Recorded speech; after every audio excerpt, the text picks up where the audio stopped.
Welcome to Bet on It, NFL Week 14. We're going to get in some primetime games. We have a special guest on today's show. Then we're going to decide whether the deli deserves to be back open. Teddy's just the tip. Which game is not high enough? And, of course, a barking dog. We got the proptologist in, bringing all the meds. Ralph's TNA, of course, and some best bets to follow it up. But we're going to get right into it with Joe, Teddy, and Marco. Thursday night primetime game. Joe Raineri, you have the floor first. Green Bay plus 3.5 at Detroit. 51.5 is the total here. Finally, the Detroit Lions drop a game against the spread on Thanksgiving. Now, just a slight field goal favorite here.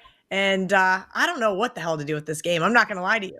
Yeah, it's interesting that the hook is still out and available. The Packers will get another shot at redemption here against the Lions. They did play earlier this year, Cal. Detroit won that one 21-14 on the road, but it was a little bit misleading there because Green Bay pretty much outgained Detroit. They had more first downs, they had more yardage. They had more yards per play. And then, of course, it really came down to, guess what?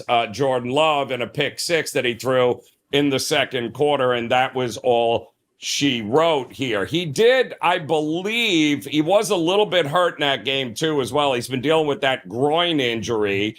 But I do think that he is in better shape right now. And listen, the problem with me with this Lions team and laying 3.5 is the fact that I don't trust this run defense now. I mean, how many more guys got to go down on that side of the ball? And how many more times do we have to watch Josh Jacobs, by the way, just get a monster workload and truck people for the Green Bay Packers? I love the way Green Bay is running the ball. And the best way in order to be able to handle business against Detroit is take advantage of where they're the weakest. And they're the weakest right now in trying to stop the run there with no Hutchinson. Anzalone also is hurt now. So they're very thin at the linebacker spot.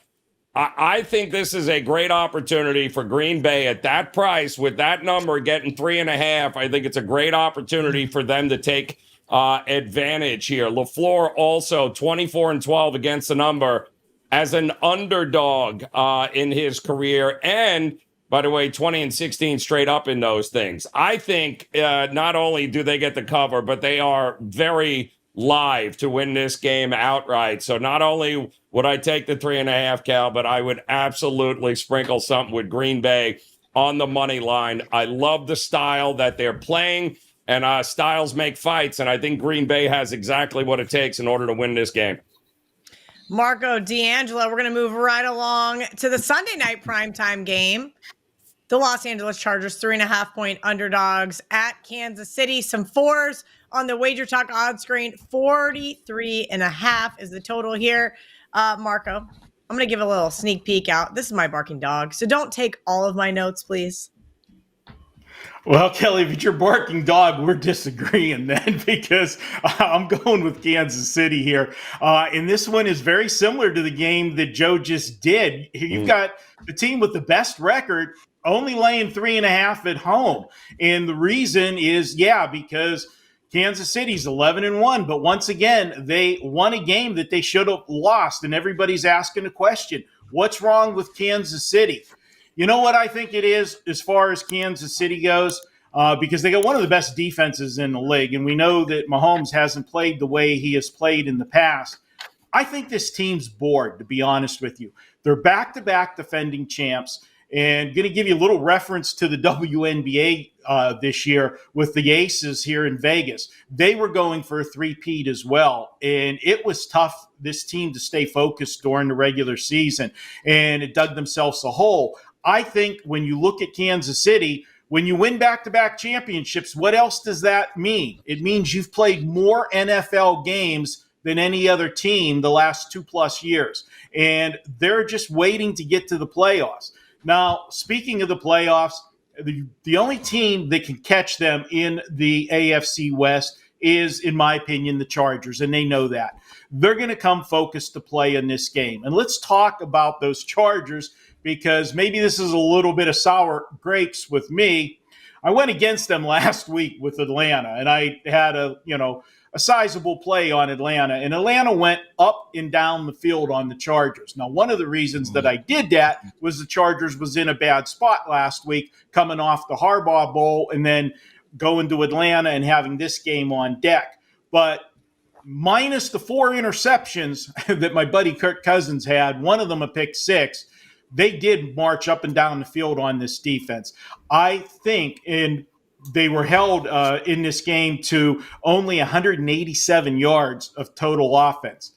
If you're going to try to compare the Atlanta defense with the Kansas City defense, they're not even close. The KC defense is far superior. And if they struggled last week to move the football, what are they going to do this week against the Kansas City team that's going to get a wake-up call? I always like taking a good team, and regardless if they've been lucky or not, Kansas City, they're still 11-1, and they're the back-to-back defending champs.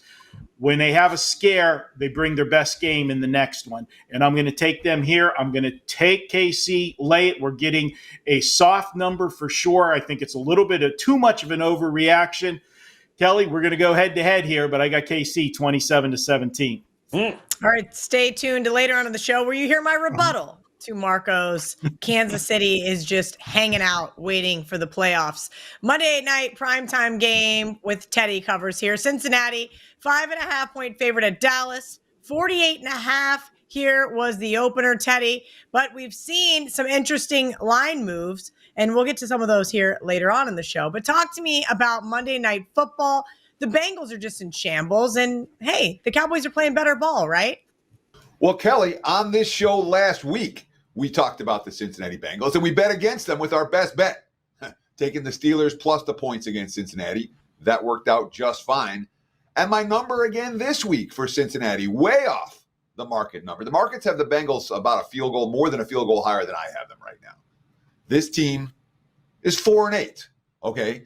And they're doing it in historical fashion. Joe Burrow, 30 touchdowns, 5 interceptions.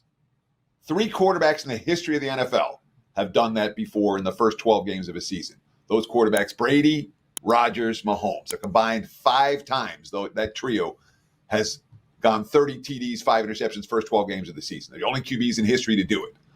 All 5 of those teams, 9-3 or better. The Bengals are 4-8. Why?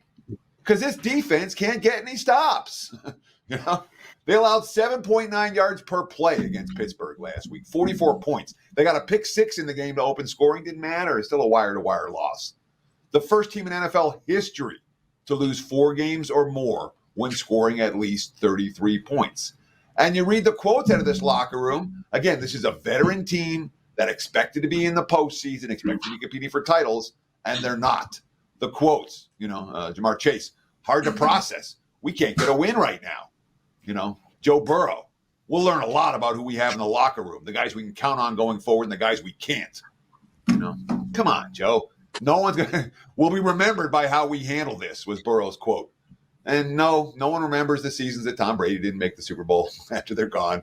They're not going to be remembered by how they handle this. This is a losing team with a defense that can't get stops, an attitude in the locker room that's not exactly positive, rah-rah, and they're laying points on the highway. Look, Dallas has found a spot, and they found a little something. They ran the football last week. Rico Dowdle, 22 carries, 112 yards. Cooper Rush, after their second consecutive win, quote, we just needed that one last week, kind of get the ball rolling, feel that victory feeling in the locker post-game last week. Everything's kind of coming together, feeling good about it. I know Dallas has been awful at home, and I know that Cincy's A game offensively is a problem for the Cowboys. Doesn't matter. I can't lay this price with the Bengals. Dallas is showing signs, and 5.5 is too much. Give me the points with the Cowboys on Monday night. It's the only way I can look. Love to hear that somebody on this panel is on my side. Now, normally this is where we bring you some golds from the Greek Gambler, but he has some UFC obligations this week. He will be back for this weekend on Wager Talk's Last Call. So we brought in another guy who also brings the gold on Wager Talk's Last Call, Saturday mornings in particular. But today we're talking NFL Art DICESARE so kindly to join us on his day off work. Something John Murray would never do. Something else John Murray would never do would be to give me some good information regarding the NFL. He just sits back and says, come on, Cal, just bet the fave and the over. That's all you got to do. And while it does feel that way as of late, what are we seeing here for NFL Week 14? Wait, should I do a John Murray impression? I hate the NFL. I don't watch the NFL. Put the EPL on. I mean, that's John every week, right? He hates the NFL. Come on. I mean, what are we doing? But when you look at the NFL, this is interesting this week. You got to talk, some of the sharp stuff that's already come in. Saints, they laid 4. They're now up to 5 against the Giants. Obviously, the Giants in a complete tank mode. They want to go 2-15. They want the number 1 pick. So you saw the Saint money come in. And since the Saints have made their coaching move, they've played really hard. They've won a couple games. They've been in all their games. Raiders took money sharp at plus 7.5 at Tampa. We're now sitting 6.5.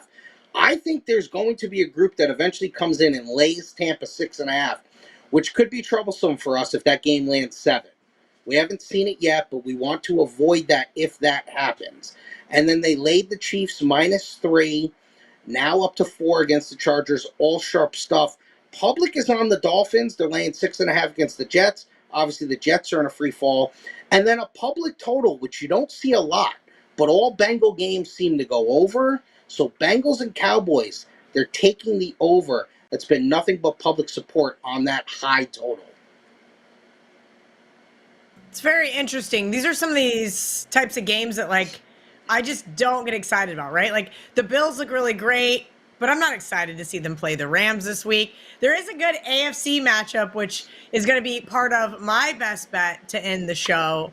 But I take that back. It's going to be my barking dog. But there is just not a lot of excitement here, right? We kind of know who our playoff teams are, or at least have a general idea who the top teams are. But there's some of those teams in the middle. Are they generating any sort of action from the betting public where people are thinking, all right, I'm going to finally buy in on Team X? Yeah, it's another one that I didn't mention, which is going to be big for us. If we could ever get Atlanta to go to Minnesota and win that game, that would be huge. The Vikings are sitting at kind of that 5, 5.5, 6 range where they're going to be popular in moneyline parlays. They're going to be very popular on 6-point teasers. And obviously Atlanta has looked so bad that there's going to be very big public support for Minnesota laying 5.5 at home. And then you have some really yuck games, Kelly, where the public doesn't touch them. Jags-Titans, they're not going to look to bet that game.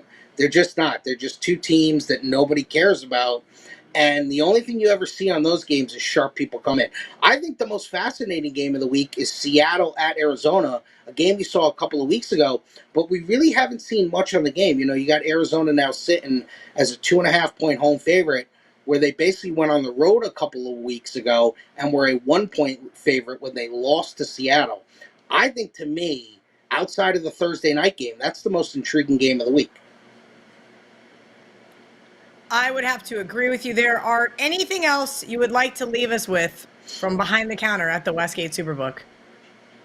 Yeah, and speaking of that game, this is interesting, and you rarely see this because a lot of times the groups line up on the same side. But speaking of that game, we had a group come in early in the week, lay over 44, got to 45.5. Then we saw another group take under in that game. We're now at 44.5. So we've seen two different sharp groups. One take over in the game, one take under in the game. Really interesting. And also, too, another one you got to throw out there because it's the biggest spread of the week. When you see a team like the Eagles laying 12.5, 13, 13.5, that's one of those games where you see nothing on the game.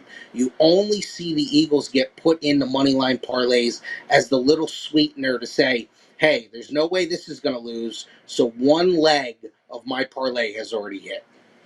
You don't see any money coming on this Panthers team that's been at least in a dogfight, if you will, over the last couple of weeks.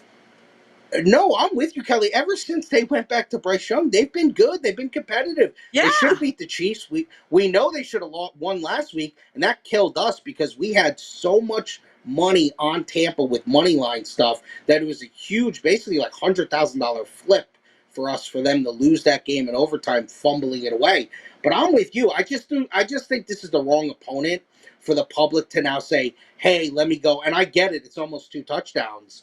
But I think if it was a different opponent and it was probably in the 6 to 10 point range, they'd feel more comfortable.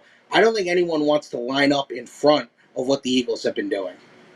Anything on the Monday night game, Cincinnati, who has just been in an absolute and utter free fall for a better part of the season. Dallas kind of looking better with Cooper Rush. They are looking better, and I think you're going to get some public support on Dallas. And like I said, there's already public support on that over because the Bengals just refuse to play defense. There is no defense on that team. So I think that's going to be one where just sitting right now, if we can get the Bengals in the game and we can get the under in the game, I think it would be a good Monday night result for us. Well, that is not a good result for my best bet at the end of the show. Art DICESARE, we appreciate you at ArtDice21 on your social channels. He is the best. You can catch him on Saturdays on Wager Talk's Last Call. And also, he's stuck with the Prez every once in a while during the week for Wager Talk today. All jokes aside, we're going to get into some more of the show. Are you high? Do we have a sandwich game of the week? Teddy's just the tip. And of course, I've got a barking dog for you. I knew I smelled something funny. Must be time for the sandwich game of the week. All right, Kelly. This sandwich I think you might like this weekend. We're going to take a look at, I know everybody, Kansas City has the best record in the AFC. But if you ask most people, who is the best team in the AFC right now? Most people are going to answer the Buffalo Bills. And they didn't do anything Sunday night to hurt that image as they dismantled the 49ers in a blizzard in Orchard Park Sunday night. But before we start printing those Super Bowl tickets for the Bills, let's just pump the brakes this week because they are in an absolute horrible scheduling spot. They played Kansas City 2 games ago. That was a huge playoff revenge game for Buffalo. They got the win. Then they went on their bye week. Come out of the bye week to play that Sunday night game last week against the 49ers. Even though the 49ers right now are just a shell of their former selves, it's still the 49ers. That was a big game. It was Sunday night game, prime time, and Buffalo was sky high and absolutely embarrassed the 49ers. Now, take a look at who they've got on deck. They go next week to play the team that everybody loves in the NFC. Well, one of the 2 teams. Everybody loves Detroit and Philadelphia. They go to Detroit next week, and a lot of people figure that is the Super Bowl matchup, Buffalo and Detroit. So how can you help but not look past the Rams this week? And we've got a little bit of history to serve as well here. Earlier this year, Buffalo was on a Monday Night Football game, and they absolutely boat raced Jacksonville. Now, granted, that was Jacksonville, a crappy team, but they looked so good that night, 47-10. What did they do the following week? They went on the road to Baltimore and got their butts whooped. That was a game we were on Baltimore in that one because of the spot. I think it's the same thing here. I am going to go ahead and I am going to take the Rams here. The Rams are in that wacky NFC West where anybody can win. You know, one game separates everybody. The Rams won to stay in contention last week. They're a game behind Seattle and Arizona. And oh, by the way, those 2 play one another this week, so things can get a little dicey again in the NFC West. It's a big game for the Rams. I think they get the job done. So what's this mean? We're going to have us a foot-long Ram sandwich. Got that little pun there? Ram sandwich? Oh, Marco. You're really in your grandfather era. It's just like so good for you. I'm so happy for you. Joe Raineri, you and I got absolutely tucked on our first half under last week. Justin Tucker makes a 55-yard field goal to go over the first half total, and then subsequently misses every single Everything other else. one. Yeah. So anyway, this week you decided, all right, we're going back to the full game. Yeah. Which game is not high enough? Yeah, no, I am fully immersed in this Pittsburgh team here, and more importantly, this Pittsburgh offense. And we've already seen this total, Cal, get steamed up 43 and a half, 44 and a half, even 45s now. I still like the over in this one. I mean, look, any which way you cut it, I don't know what Russell Wilson, hot tub time machine, I don't know what Arthur Smith is doing, whatever they're cooking, whatever brew they got going on there, keep doing it. We're talking about a top 10 offensive scoring machine right now. And listen, we just watched one of the most epic Jameis Winston experiences that you will ever see. If you want to know what Jameis Winston is like as a quarterback, just go ahead and rewatch that Monday night game, and you'll see in Denver, he is capable of throwing for 400 yards. He's also capable of giving 179 passing yards and interceptions to the other team. It's unbelievable. It never ends with Jameis. But what Cleveland showed is that they are more than capable of putting some points on the board here. And quite honestly, at this number, in a revenge spot, let's not forget a few weeks ago, we saw these two teams go at it. It was a cold, it was a snowy Thursday night, and the Steelers dug themselves just too big a hole, couldn't get out of it, even though Jameis Winston, was Jameis Winston again there and threw a pick six there in order to ice that game. But I do think that the Steelers are more than capable of putting up 28 to 30 points in this game. And I think Cleveland's going to be more than capable. And if we learned anything about this Pittsburgh team, even against Cincinnati, is that if you can throw the ball, you can have success against this Pittsburgh defense. And I think Jameis and company will have success throwing the ball here. I think it's a high-scoring game. I think this lands in the 50s. I don't think this is going to be any sort of knockdown, drag them out. Weather is supposed to be good. I think 44 and a half, 45, Kel, is just not high enough this week. If it ain't broke, don't fix it. I'm rolling with the Steelers offense as well as Jameis Winston, giving the Steelers offense a few more short fields and opportunities to put points on the board. Give me the over in this one here. Come on Sunday. Joe, you better hope Jameis's prayers go unanswered and those pick sixes don't get forgiven, because you're going to need one. You're going to need some Jameis-esque mistakes there. Oh, boy. I love that, man. That's all I'm going to say. I love that, man. Teddy covers. These tips have been absolutely, electric. But this one is going to get the producer a little up in arms. Our producer, Dan Alexander, loves his Eagles. And now you're saying it's the time to sell them? It is. Look, what's the concept of just the tip? Stock watch. Buy low, sell high. And right now, Philadelphia is pretty high. 8-0 since their 2-2 start. They're coming off an impressive win versus the Ravens. They're being viewed as every bit the contender that Detroit is. 4-0 against the spread the last 4. 6-1 against the spread the last 7. 3 wins over potential playoff teams over the last 3 weeks. The Commanders, the Rams, and the Ravens. Yeah, the market's pretty high on the Eagles right now. And look what they have down the stretch. Carolina, Pittsburgh, Washington, Dallas, and the G-Men. 4 of the 5 at home. They're going to be favored in every game. They're going to be laying a price in every game.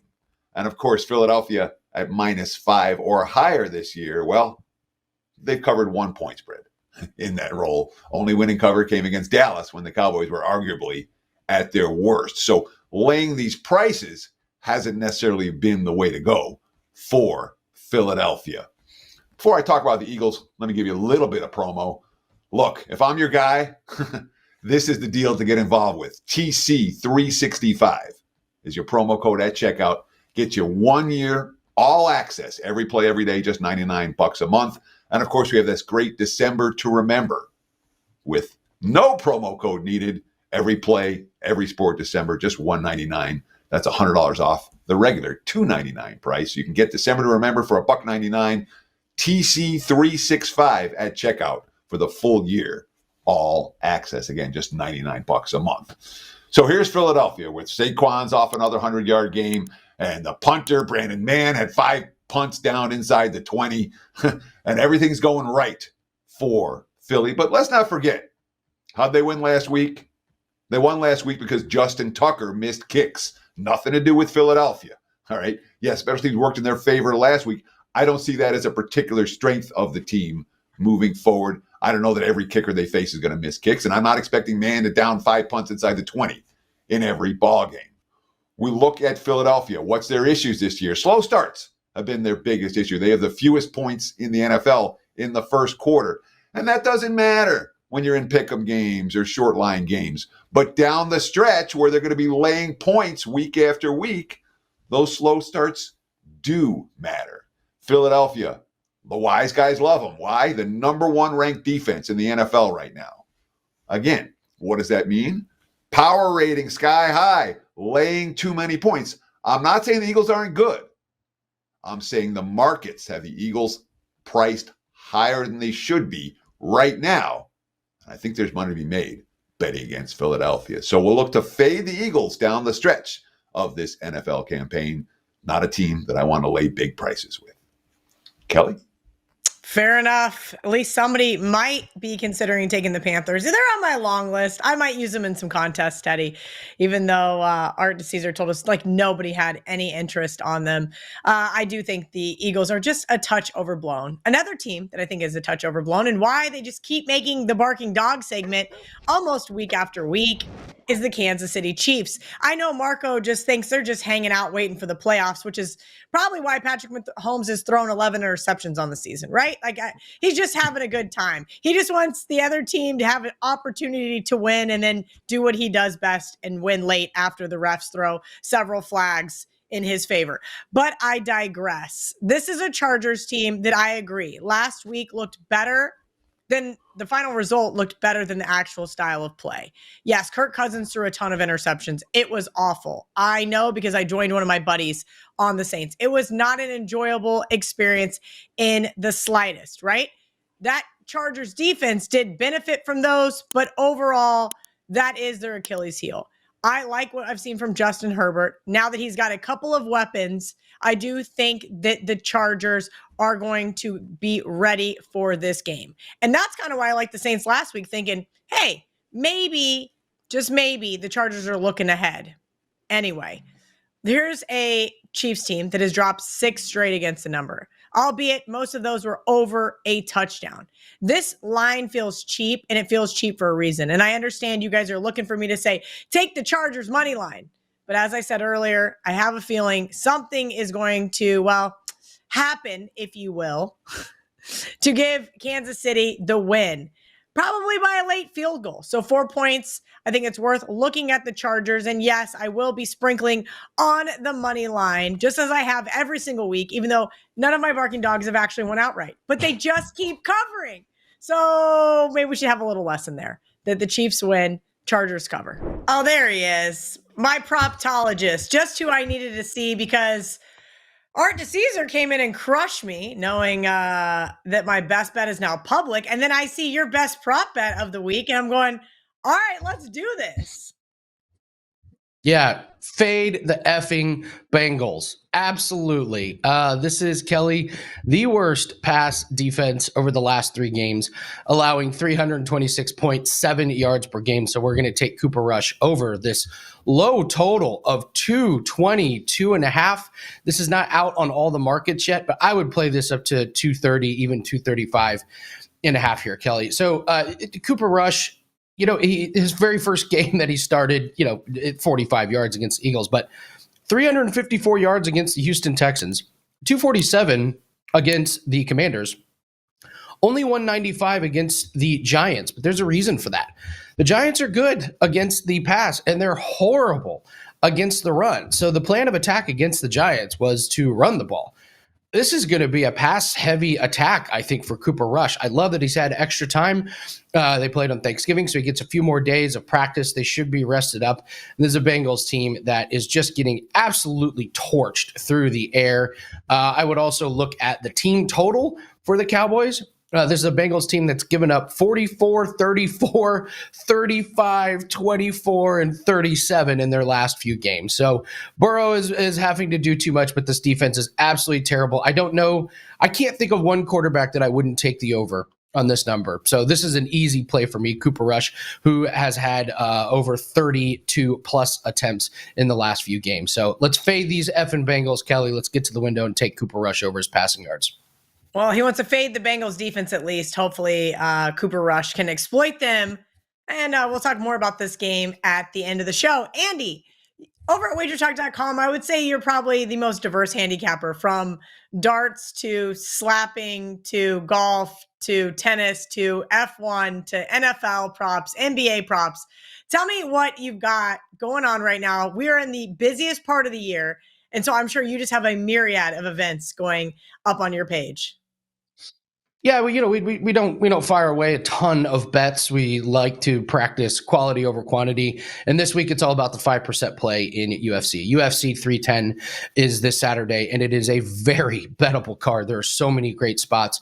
We had to fire away a 5% play. So go grab that. We're coming off a 3-0 week in NFL, Kelly, so really happy to sweep the board in NFL, but really this Saturday is all about UFC. I know this is an NFL show, but the money cashes no matter what sport it's in. Grab the 5% play. We're on a really nice 41-24 run coming off of a nice sweep in the PFL last weekend. So 5% UFC play. And as always, take two of these and call me in the morning, Kelly. I definitely will. Andy Lang bets at Bump Sports on X as well. You guys know what these glasses are for. TNA time. That's what these glasses mean. Let's bring in Ralph Michaels from wagertalk.com at Cal Sports LV on your social media channels, giving out tons of TNA there on the platform formerly known as Twitter. Ralph, it is week 14 in the NFL, and I think this is where we're starting to see the rubber really meet the road, and you are back in a team that has been red hot and finally clicking on offense. Cal, we're now starting to get into the second meetings of division foes. I did do a chart on Wager Talk today this morning, so head to my Twitter at CalSportsLV and find out those situations of how division teams do if they lose the first game of a division back set first game as a favor. Can I start that over? I'm sorry. Yep, just count it down, Ralph. All right, 3, 2, 1. Cal, before I get into this game, I do want to mention on Wager Talk today, I did a chart breaking down the second division meetings of the season. Find out what teams do if they lost the first game as a home favorite. You'll be surprised. The chart's on Twitter at CalSportsLV. Well, if your bingo card had Pittsburgh and Cleveland both gaining 500 yards the last week of November, the way these two offenses started this season, you would have won. An amazing week last week. The Steelers, 520 yards. The Browns, of course, 552 yards, but 2 pick sixes cost them in Denver. Now, there's several situations here that favor Pittsburgh. Let me run through them. There are actually 3 TNAs that apply to this game. The first one, not a huge sample size, but since 2017, if a team is playing back-to-back games against a division foe, they are a home favorite in this game, and they won as an away dog. Again, Pittsburgh, home favorite. They won at Cincinnati as a dog. Those teams are 15-1, 94% against the spread. So back-to-back division games favors that team that won that last game. Pittsburgh is in a situation now where if they lost the first of 2 games versus a division foe, remember 2 games ago, they played that snow game on a Thursday night. Cleveland prevailed 24-19. Pittsburgh did have a 64-yard edge in that game, but again, the Browns did win that game.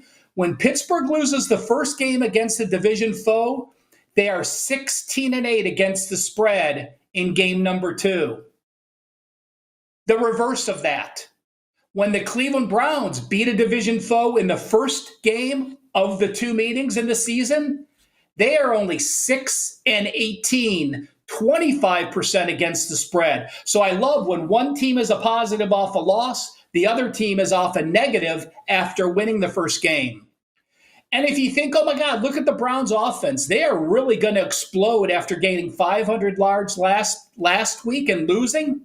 Going back to 2015, there have only been 34 teams in the NFL since 2015 that have put up 500 or more yards and lost the game. In the next meeting, in the next game, those teams are only 11 and 23, 32.4% against the spread. I look at this Pittsburgh team and the way they're playing on offense.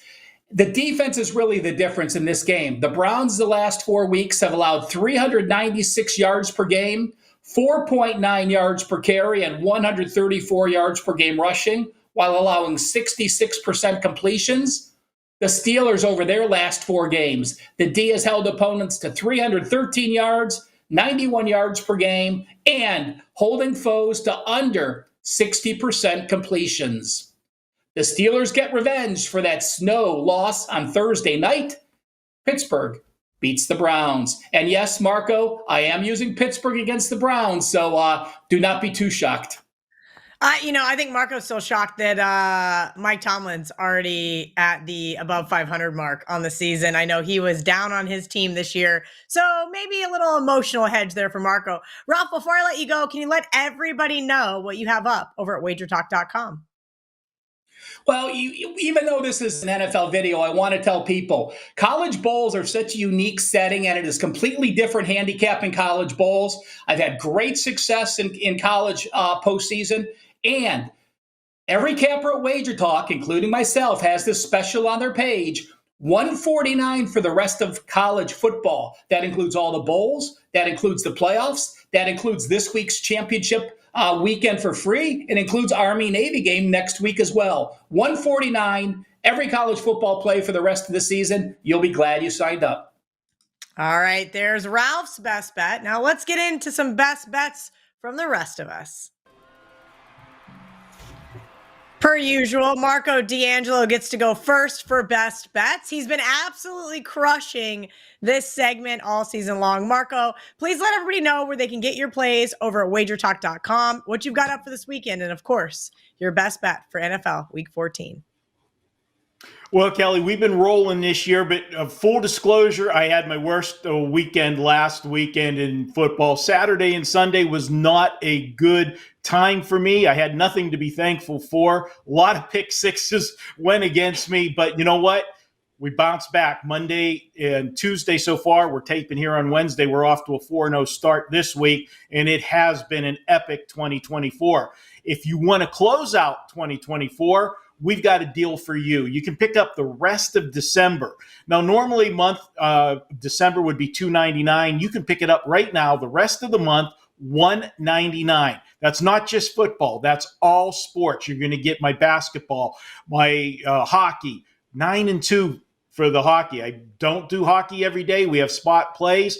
9-2 on the season. You'll get college basketball, NBA, and of course, college and pro football, all for $1.99. Head on over to my homepage at Wager Talk and check it out. And looks like we're going to have a 5% this weekend.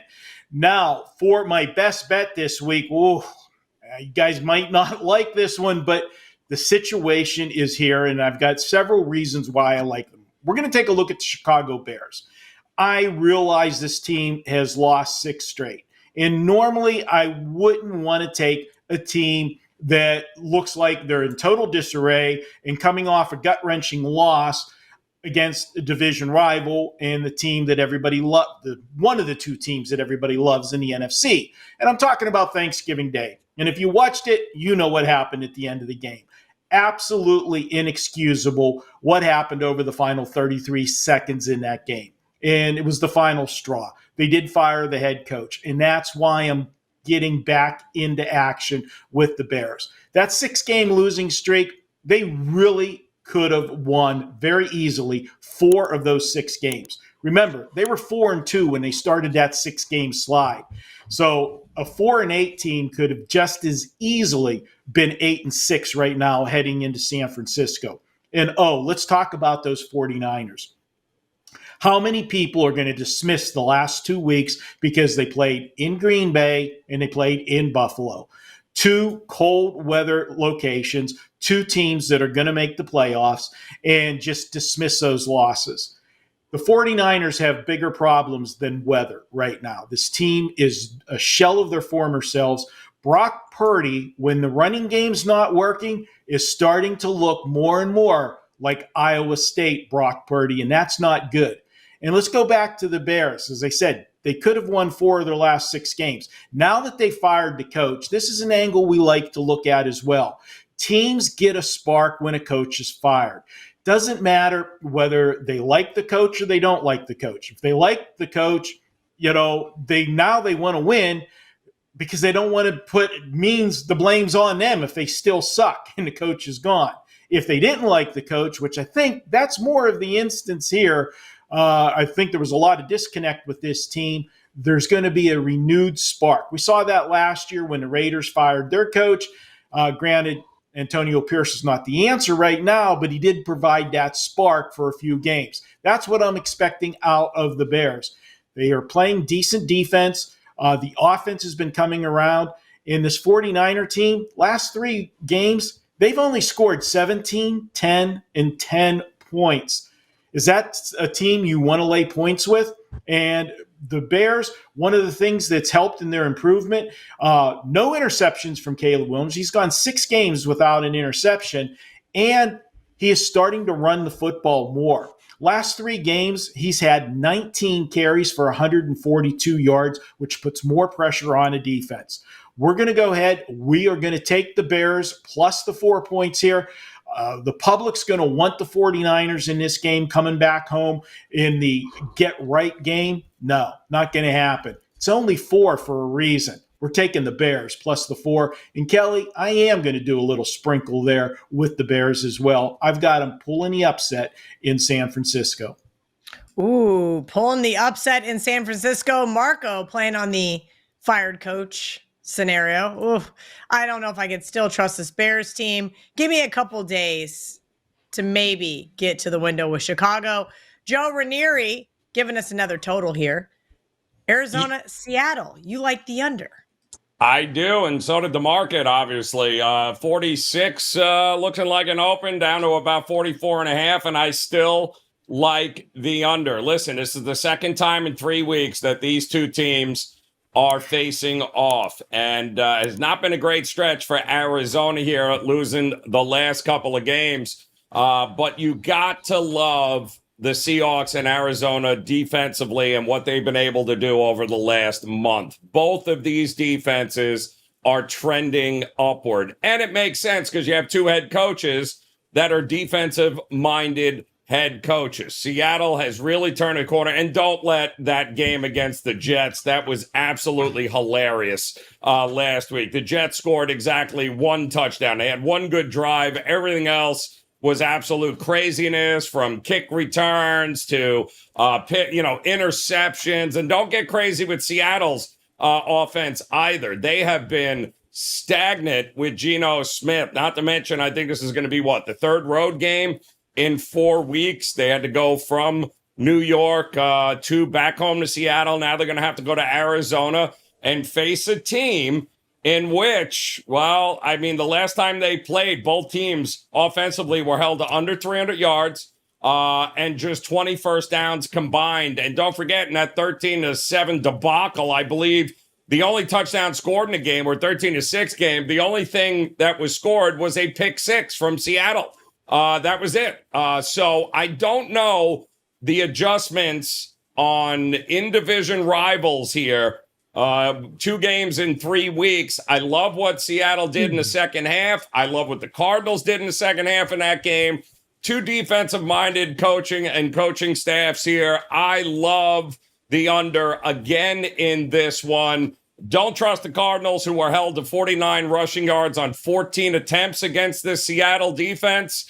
Same situation here. It's not going to be easy sledding. We just saw against a really good Minnesota defense. Kind of saw this Cardinals offense get stifled again. Not to mention, they're not great in the red zone, and neither is Seattle. Having to settle for field goals is what both of these teams are going to have to do. It's a huge game for the Cardinals. Don't mind them in this game, but I do think the better value is backing both of these teams to do what they already did 2 weeks ago, and that is be ruled by their defenses under 44.5 for me in this one. So at the end of the show, and I just realized my plant is missing behind me.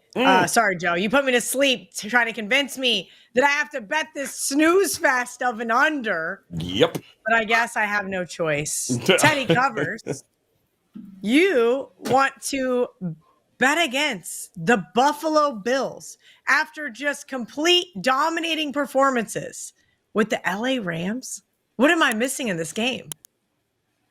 You're missing the fact that the LA is really live in this game. Or I don't know what you're missing, but if you're on my side, maybe you'll be on the right side. Look, from a spot standpoint, Marco D'Angelo talked about earlier in the show. This stands out as one of the worst spots of the year for any team in the league. All right. Josh Allen is off an MVP statement game. You know, he's now the favorite to win MVP. Buffalo just beat Kansas City and San Francisco. All right. Up next, Detroit. And in between, this road trip of the season. Oh, by the way, did we mention that Buffalo clinched their division with the victory last week? The first team since Indianapolis in 2009 to clinch a division title with 5 games remaining. And you read some of those locker room quotes after the game. You know, Josh Allen, it's a good feeling to win the division.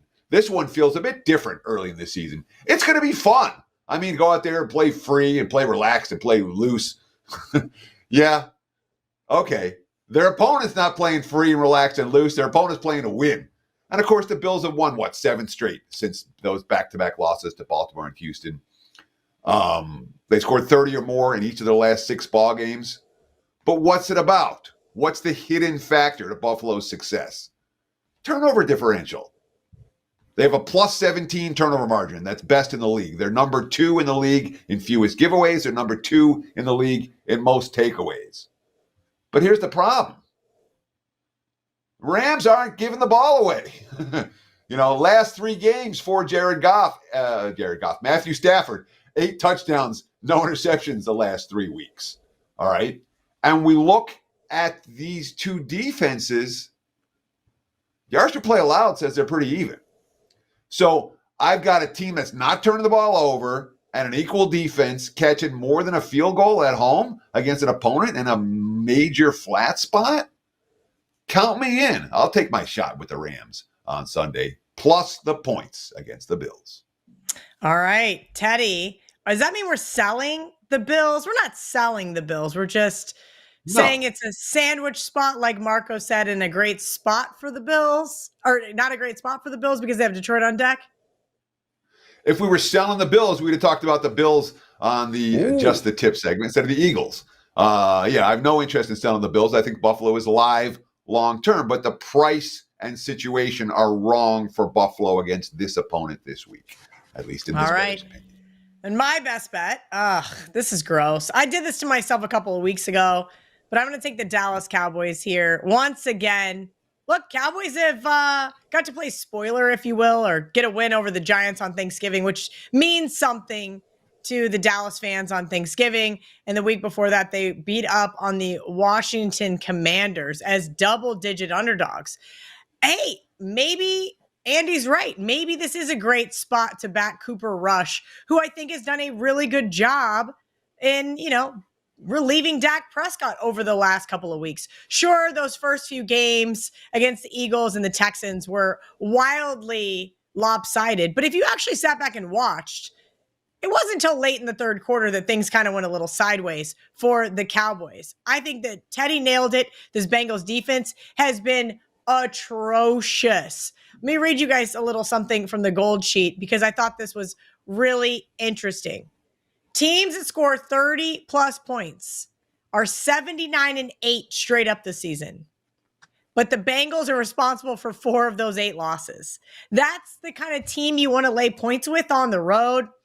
I don't think so. I don't think this Cowboys team has been that bad, especially not as of late. I think that there is an issue in the locker room, as Teddy mentioned, whether it's a disconnect between Joe Burrow and the rest of the team. I think you got to look really hard here at the Cowboys plus 5.5. And in hindsight, I probably should have flip-flopped. I probably should have said Cowboys barking dog, because they're probably going to win this game outright, and Chargers best bet. But I like both of them. I bet them the same, and I'm going to sprinkle a little bit on both money lines. All right, guys, this has been week 14. Bet on it. Of course, we're going to have the college football edition of Bet on It up later on from Marco, Joe, Teddy, Art to Caesar. We'll throw VR in there, even though he left us for the UFC today. Ralph Michaels and the proctologist, of course, Andy Lang himself. Best of luck this week. Until next week, let's bet on it.